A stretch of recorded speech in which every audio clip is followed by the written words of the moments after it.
Hey, hi guys. So today we are going to start zoology optional overview. ठीक है, देखो मैं आपको ना zoology के थोड़ा सा overview दे देता हूँ ताकि आपको थोड़ा सा सब्जेक्ट से ना मतलब दोस्ती सी हो जाए, समझ रहे हो।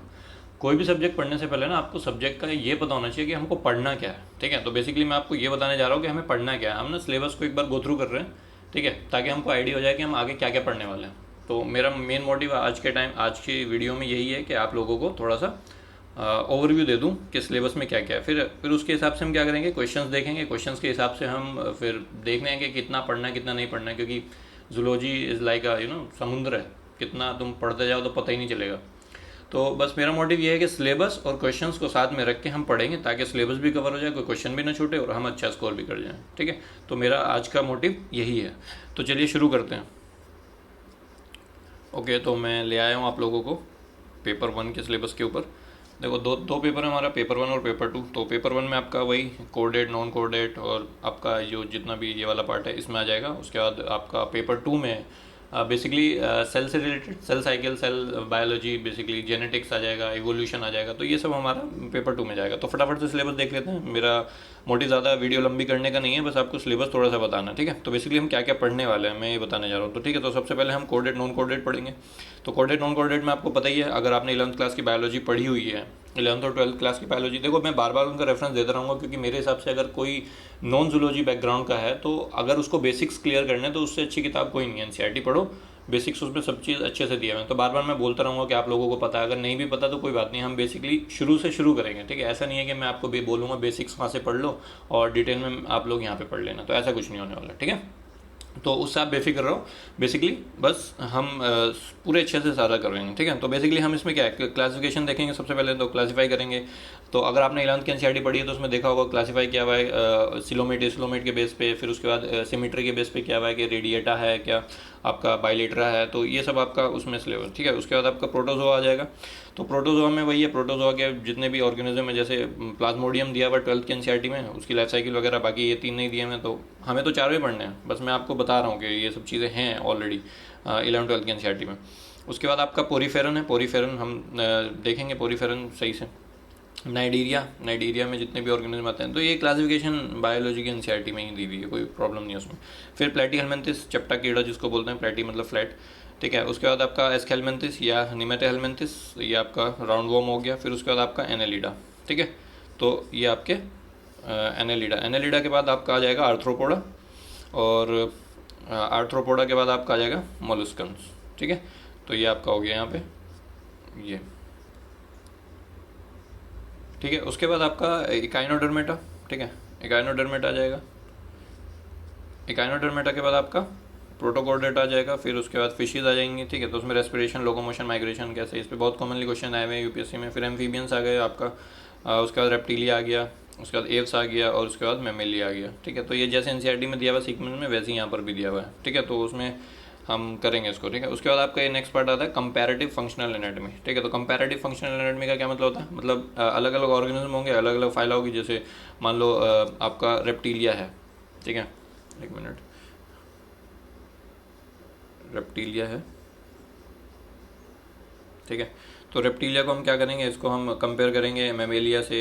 ठीक है, उसके बाद आपका एम्फीबिया से, उसके बाद आपका पीशिस से। ठीक है, तो ये सब आपका कंपैरिजन यहाँ पर आएगा। ठीक है, उसके बाद यहाँ पर आपका बस ये कंपैरेटिव एनाटॉमी में यही है, ज़्यादा नहीं है। ठीक है, उसके बाद आपका नेक्स्ट पार्ट आ जाएगा आपका इकोलॉजी। ठीक है, तो इकोलॉजी में आप लोगों को पता ही है, ये आपका बहुत इंपॉर्टेंट वाला पार्ट है क्योंकि इसमें प्री में बहुत सारे क्वेश्चन आए हुए हैं। ठीक है, मेंस आपका थोड़ा बहुत 2-4 क्वेश्चन इसी से बन जाते हैं, वो बेसिकली अप्लाइड होते हैं। बट अगर प्री के पॉइंट ऑफ व्यू से देखो तो बहुत इंपॉर्टेंट आपको इन्वायरमेंट एंड इकोलॉजी आपके सिलेबस में। ठीक है, तो अगर इकोलॉजी की हम बात करें तो वही है, बेसिक से इसमें दिया हुआ है। ठीक है, बायोस्फीयर क्या होता है, बायोस्फीयर के क्या कॉन्सेप्ट क्या है, बायोम्स क्या होते हैं, इकोटोन्स क्या होते हैं, इकोलॉजिकल सक्सेशन क्या होता है। ठीक है, तो ये सब तो बेसिकली जो 12th क्लास की एनसीईआरटी है उसके जो लास्ट के 4 चैप्टर हैं इकोलॉजी वाले, तो वो बेसिकली बेस वहाँ पर है, डिटेल हम यहाँ पर कर लेंगे, बेस के साथ डिटेल हम करेंगे, तो कोई प्रॉब्लम वाली बात नहीं है। फिर concept of ecosystem, population, biodiversity, wild life in India, remote sensing and environmental biodegradation. ठीक है, तो ये सिलेबस है, मैं अभी नाम लेके बता रहा हूँ, आप लोग ये मत सोचना कि बस ये हो रहा है, बस मैं आपको गो थ्रू कर रहा हूँ। ठीक है, तो आप थोड़ा सा अवेयर हो जाएंगे सिलेबस में क्या क्या है हमारे। उसके बाद आपका नेक्स्ट है इथोलॉजी। इथोलॉजी क्या होता है? इथोलॉजी आपका वही एनिमल बिहेवियर। तो एनिमल बिहेवियर में क्या क्या, तो बिहेवियर किस तरह का है, सेंसरी फिल्टरिंग क्या होती है, लर्निंग क्या है, मेमोरी क्या है, साइन स्टिमुल, कैसे ऑर्गेनिजम्स रिस्पॉन्स करते हैं स्टिमुलस को, ठीक है, हैबिचुएशन क्या है, कंडीशनिंग क्या है। तो हर चीज़ के ऊपर हम ना एक एक मतलब एक पेज तैयार करेंगे अच्छे से नोट्स के साथ, और फिर उसके बाद हमारा ये कवर हो जाएगा। हर एक टॉपिक को हमें करना है, लेकिन उनको ज़्यादा करना जो फ्रीक्वेंटली क्वेश्चन आते हैं, ठीक है। बाकी छोड़ना कुछ भी नहीं है। जो क्वेश्चन यूपीएससी ने नहीं पूछे हैं जिस टॉपिक से, उस टॉपिक पे भी हमारा क्या होगा, एक एक पेज हम तैयार करके रखेंगे, ताकि अगर वो क्वेश्चन पूछ दे तो फिर क्या होगा, हम कर देंगे क्योंकि हमने तैयार किया हुआ है। उसके बाद आपका रोल ऑफ हॉर्मोन्स। तो हार्मोन को क्या रोल होता है, ठीक है। उसके बाद role of pheromones, alarm spreading, ये सब। तो जैसे आपने देखा होगा सोशल ऑर्गेनाइजेशन होती है, इंसेक्ट्स में होती है, प्राइमेट्स में होती है, तो वो सब उसमें ये सब आ जाएगा आपको। ओरिएंटेशन, जब हम ऊपर देखा हमने जो बर्ड्स है ना, माइग्रेशन और ये सब, तो कैसे नेविगेट करती हैं जब उनको, जैसे आपने पढ़ा होगा कि आर्कटिक से कैसे बर्ड्स जो होती हैं, मतलब साइबेरियन रीजन से ये इंडिया के तक आती हैं, तो वो सब नेविगेशन और होमिंग से मेथड में आता है। फिर उसके बाद मेथड ऑफ स्टडिंग एनिमल, तो ये आपका हो जाएगा, ठीक है। उसके बाद आपका आ जाता है इकोनॉमिक जूलॉजी, ठीक है। तो इकोनॉमिक जूलॉजी में वही है कि जो ऑर्गेनिजम्स है, जो जूलॉजी है, उसका इकोनॉमिक एस्पेक्ट क्या है, ठीक है। तो उसमें सारे कल्चर आ जाएंगे, apiculture, sericulture, pearl culture, prawn culture, तो जितने भी टाइप के कल्चर हैं वो सब इसमें आ जाएंगे आपके।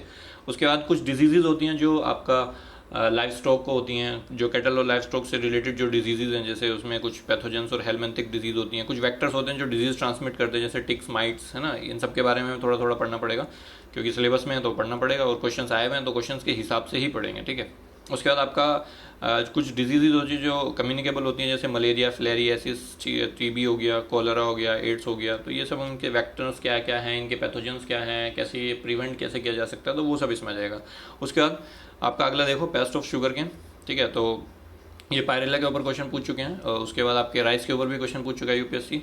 बाकी ये जो आपका 3 पार्ट है, ट्रांसजेनिक एनिमल्स, मेडिकल बायोटेक्नोलॉजी और फोरेंसिक बायोटेक्नोलॉजी, इसको अच्छे से करेंगे, क्योंकि आजकल जीन वीन पे बहुत क्वेश्चन पूछता है यूपीएससी, है ना। 2020 में भी पूछा था पेरेंटिंग से रिलेटेड, 2021 में भी पूछा है, वही सेम क्वेश्चन, थोड़ा सा मतलब चेंज कर दिया, उसको मॉडिफाई कर दिया। तो ये इंपॉर्टेंट पार्ट है, ठीक है। तो अगर आपको एक बार पता चल जाएगा कि कैसे कैसे ऑर्गेनिज्म को हम जीएमओ कैसे बनाते हैं, मतलब जेनेटिकली मॉडिफाइड ऑर्गेनिजम्स को बेसिकली हम कैसे बनाते हैं, तो अगर वो आपका यहाँ क्लियर हो जाएगा तो फिर प्री में भी आपको कोई प्रॉब्लम नहीं आएगी, ठीक है। तो ये चीज़ें हैं।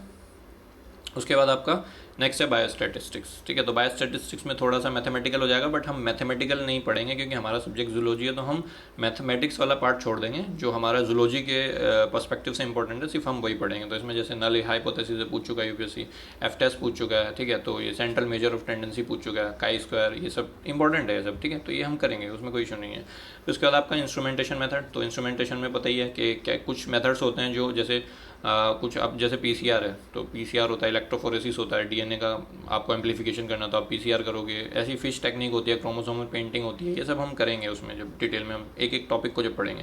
फिर इलेक्ट्रॉन माइक्रोस्कोपी, टैम सेम, अगर आपको नहीं पता तो कोई बात नहीं, हम करेंगे, उसमें कोई इशू नहीं है। उसके बाद आपका ये पेपर 1 था, ठीक है। तो पेपर 2 पे आते हैं। तो पेपर 2 में आपका क्या है, सेल बायोलॉजी, जो मैंने आपको बोला था कि उसमें सेल बायोलॉजी से शुरू होगा। तो जितने भी एक सेल है, उसके सेल के कंपोनेंट्स क्या क्या हैं, जैसे आपने पढ़ा होगा, न्यूक्लियस होता है, प्लाज्मा मेम्ब्रेन होती है, माइटोकॉन्ड्रिया, गोल्गी बॉडीज, ईआर होता है। मतलब जितने भी सेल के कंपोनेंट्स हैं उसके बारे में हमें थोड़ा सा डिटेल में पढ़ना है, और हर किसी के ऊपर हमें 2 पेज का 3 पेज का नोट तैयार करके रखना है। मतलब अगर क्वेश्चन आए तो हमसे छूटे ना, ठीक है। किसी भी तरह से घुमा के वो पूछ लेगा तो हमसे छूटे ना, तो हम इतना प्रिपेयर करके तो हमें चलना पड़ेगा, वरना तो फिर नहीं होने वाला कुछ भी, ठीक है। उसके बाद सेल साइकिल, फिर वही क्रोमेटिन के बारे में, टाइप्स ऑफ क्रोमेटिन जो भी होते हैं, लैम्ब्रश क्रोमोसोम और पोलीटीन क्रोमोसोम, ये सब भी दिया हुआ है, ठीक है। तो ये आया हुआ है, तो इस पर भी कर लेंगे। उसके बाद फिर आपका न्यूक्लिक एसिड। तो न्यूक्लिक एसिड में आपका वही डीएनए, आरएनए, ये सब हो गया, जैसे सेंट्रल डोमा का कंसेप्ट है, तो वो सब हमें यहाँ पे करना पड़ेगा, ठीक है। तो डीएनए से आरएनए बनता है तो क्या बोलते हो, पहले डीएनए से डीएनए बनता है तो रेप्लिकेशन, डीएनए से आरएनए बनता है तो क्या बोलते हो, ट्रांसक्रिप्शन, और फिर आरएनए से अगर जो प्रोटीन बनती है तो क्या बोलते हैं, ट्रांसलेशन। तो वही सर सारा इसमें ये दिया हुआ है कि रेप्लिकेशन, ट्रांसक्रिप्शन, आरएनए प्रोसेसिंग, ठीक है। फिर उसके बाद ट्रांसलेशन, प्रोटीन फोल्डिंग, प्रोटीन के बारे में भी, तो ये सब हमारा सेल बायोलॉजी में हम देख लेंगे। उसके बाद आपका जेनेटिक्स आ जाता है। तो जेनेटिक्स में क्या आपका, जेनेटिक्स में आपका यही है, जितने भी देखो, जेनेटिक्स तो मेरा फेवरेट भी है। तो जेनेटिक्स तो हम बिल्कुल बेसिक से लेके, मतलब जो भी है लेके, what is gene, what is the difference between gene and allele. अगर आपको पता है तो ठीक है, कमेंट में बताओ क्या होता है। अगर नहीं पता तो हम करेंगे ही, उसमें कोई दिक्कत नहीं है, तो टेंशन नहीं लेनी है बिल्कुल भी। तो हम बिल्कुल एकदम अच्छे से, क्योंकि अगर आपको जेनेटिक्स के बेसिक्स क्लियर हो जाएंगे ना, तो फिर जेनेटिक्स में आप किसी भी लेवल का क्वेश्चन फोड़ दोगे, ठीक है। उसके बाद हम फिर इसमें sex chromosome and their evolution, फिर सेक्स डिटर्मिनेशन, ड्रोसोफिला और ह्यूमन में कैसे हुआ, ये सब देखेंगे। Mendel law, chapter 5 of the 12th NCERT, NCERT 12वीं की जो NCERT है, चैप्टर 5 है मेंडल के बेसिक्स वहाँ पे दिए हुए हैं। तो उसके बाद म्यूटेशन एंड म्यूटाजेनेसिस क्या होता है, फिर रिकॉम्बिनेंट DNA, ये इंपॉर्टेंट है आपका, ठीक है। तो ये आपका प्री के पॉइंट ऑफ व्यू से भी इंपॉर्टेंट है, क्योंकि बहुत रिकॉम्बिनेंट DNA आजकल पूछ रहा है, ट्रांसजेनिक और ये सब बहुत UPSC का फेवरेट हो चुका है आजकल, ठीक है। तो ये सब आपको देखना है। उसके बाद आपका जीन रेगुलेशन।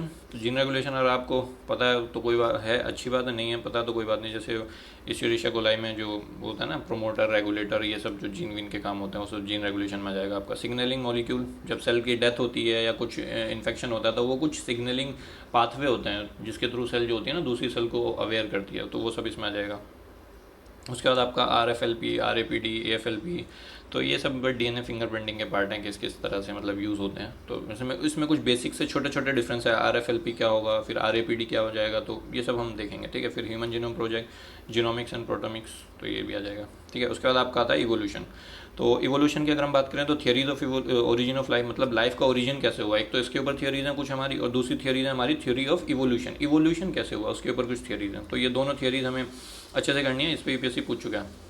तो जो इवोल्यूशन की थियरीज है ना उसमें कुछ पॉइंट्स होते हैं, जैसे इवोल्यूशनरी पैटर्न क्या रहा है हमारा, पहले हमारे हम बोलते हैं ना हमारे एम्ब्रियो जो होता है वो लोअर ऑर्गेनिज्म से सिमिलर होता है, तो इस टाइप की चीज़ें उसमें है, ठीक है। म्यूटेशन का क्या रोल रहा है, म्यूटेशन, नेचुरल सिलेक्शन, ठीक है, यही सब तो वो भी बोल के गया था, कौन, डार्विन, है ना। तो डार्विन का नेचुरल सिलेक्शन का कंसेप्ट था, तो यही सब है बेसिकली, ठीक है।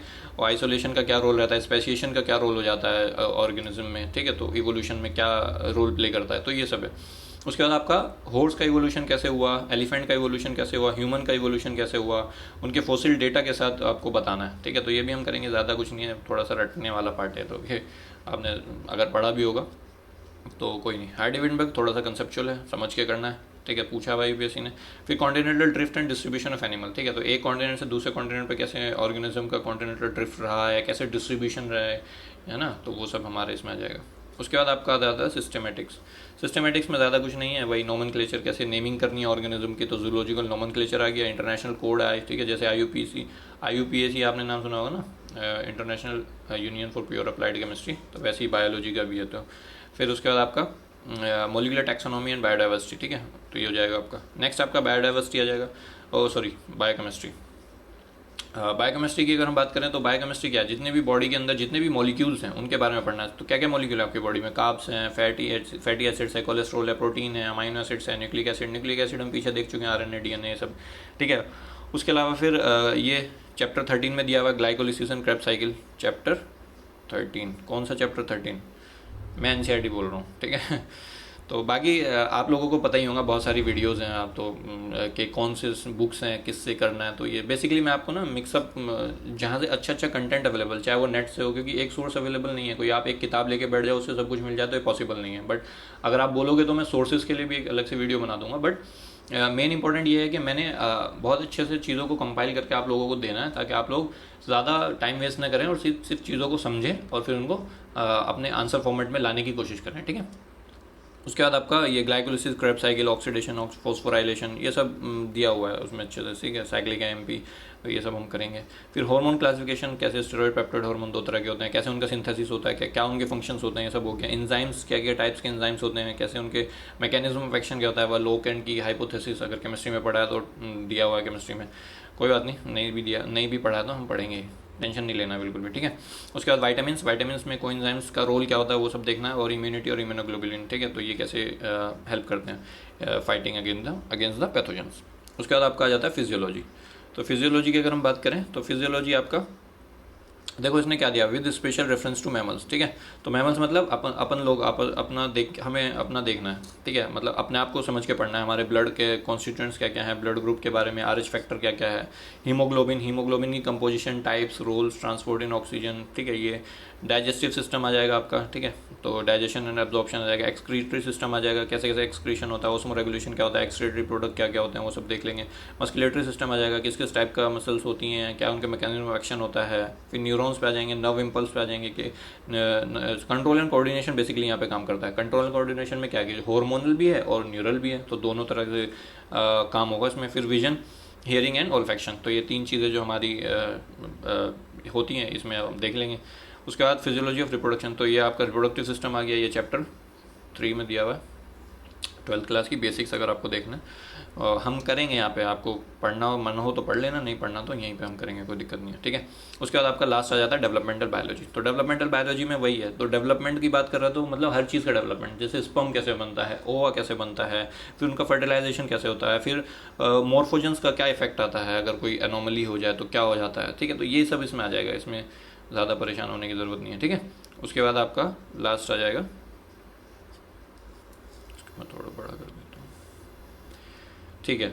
तो ये आपका हो गया। फिर वही ब्लास्टोजेनेसिस, ब्लास्टो जो बनता है, फिर बॉडी एक्सिस फॉर्मेशन होती हैं, तो वो सब आ जाएगा, कोई दिक्कत नहीं है इसमें। सेल लीनिएज है, सेल टू सेल इंटरेक्शन है, जेनेटिक एंड इंड्यूस्ड टेराटोजेनेसिस है, ये सब है। फिर डेवलपमेंटल जीन्स इन ह्यूमन, कुछ जीन्स होते हैं ना जो मतलब कुछ जीन का काम होता है कि उसको ये ऑर्गन बनाने में हेल्प करनी है, कुछ का लिम्स बनाने में हेल्प करनी है, तो जीन्स के काम है कि क्या क्या कैसे कैसे होता है। फिर इन विट्रो बॉडी से बाहर कैसे फर्टिलाइजेशन होता है, एम्ब्रियो कैसे ट्रांसफर होता है, क्लोनिंग के बारे में देख लेंगे, ठीक है। उसका स्टेम सेल में वही टोटिपोटेंसी प्लूरिपोटेंसी जो होती है कैरेक्टरिस्टिक्स होती है बेसिकली, सोर्सेज क्या क्या है, कहाँ से हम ले सकते हैं और कैसे इसको ह्यूमन वेलफेयर के लिए यूज़ किया जा सकता है, और लास्ट में आपका बायोजेनेटिक लॉ, ठीक है। तो ये हमारा सिलेबस था, तो हमने सिलेबस को एक बार गो थ्रू कर लिया है। अब हम डिटेल्ड वीडियोस लाएंगे, हर एक टॉपिक को उठाएंगे, उस पर पहले मैं आपको क्वेश्चंस बताऊंगा, क्वेश्चंस के हिसाब से फिर हम कंटेंट तैयार करेंगे, फिर हम उस पर आंसर राइटिंग करेंगे और फिर मिल बांट के हो जाएगा, कोई इशू नहीं है, ठीक है। तो आप लोग बस अच्छे से जो मैं करा रहा हूँ उसको करते जाना, ठीक है। ऐसा ना हो कि पाइल अप कर लो फिर दिक्कत हो जाए। तो हर एक टॉपिक के ऊपर एक प्लेलिस्ट तैयार कर दूंगा मैं, थोड़ा सा टाइम लगेगा बट मैं कोशिश करूँगा कि आप लोगों की हो जाए, ठीक है। तो थैंक यू, अगर आपको पसंद आया तो लाइक शेयर सब्सक्राइब करें, और थैंक यू, बाय।